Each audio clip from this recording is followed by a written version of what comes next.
Hujambo mpenzi mtazamaji wa karibuni kusikiliza taarifa ya habari. Mpenzi mtazamaji, utafahamu kwamba kisha kuanguka kidogo Uvira kuna watu 23 wakazi wengi wakikimbilia maeneo hapo nchi Burundi kwa Gatumba katika kambi ya mpito ya Gatumba katika kijiji ya Mkingi.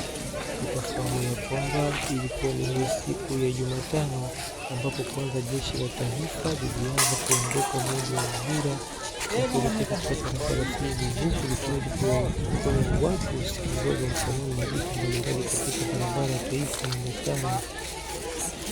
Basi hao walifika mji wa Uvira bila mapambano yoyote kusikika milio ya risasi ya silaha za kivita zilizofanya kuanza bomba bila kutumia msafiri walioshikwa na hofu.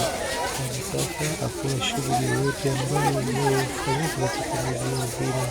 Na hapo tarafa la pili hiyo jana tarehe 11 wakazi walishikwa na mboga na baadhi yao walianza kuchukua maboti na mitungi kuelekea katika miji ya huko Masebele.